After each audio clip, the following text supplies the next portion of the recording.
try and record it so you remember it. You don't have to be in the camera if you don't know the camera anyway.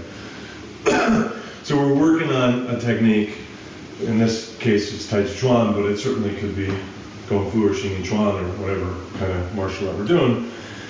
And the challenge is, I'm confused by the hands. I keep messing the hands up. I don't have the hands, right? And what the teacher keeps saying is, your feet are off, your feet are off, you don't have your footwork appropriate. Take your time with your feet, pay attention to your feet, let's work on the footwork, leg work, choreography, your stances. And what I keep hearing is, I keep getting the wrong hand up, or out of coordination, or I forget the hands. So if you're fishing, and you're on the boat with the older fisherman, the expert, like I'm going fishing with you, hey, I keep casting wrong, I keep casting the wrong spot, I keep mistying the bobber, so when I cast it falls off, and I keep catching my fishing hat on the hook when I cast, and right, you obviously could give me a whole lot of fixes for that problem. Right, here's the almanac of old farmer's almanac of how to cast and way to read the water. Oh, of course, right? Is that fair? Yeah.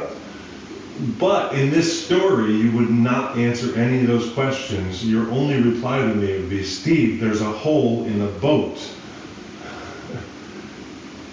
You are casting wrong, and you did catch your hat, and that's the wrong read of the water, and your bobber's falling off. Those are all true, but you are not going to give me any of those answers until I start bailing the boat out, right? Yeah. So it's true, your hands are confused, they're miscoordinated, you're forgetting things, it's hard to do. All true.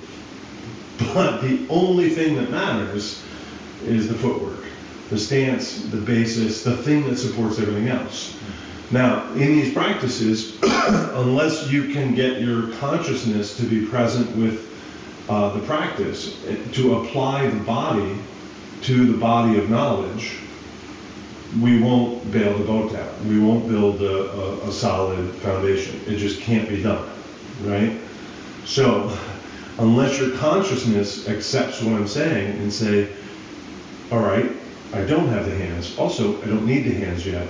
I need the feet, I need the feet, I need the legs, I need the feet, I need the legs, I need to care about them, I need to be present with them, I need to review them. Perhaps I only need to do them.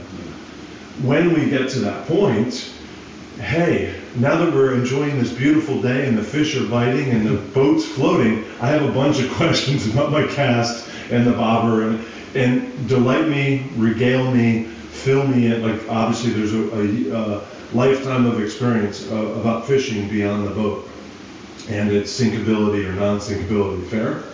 Yeah. Okay. The same is, so, but I just want to add to that idea that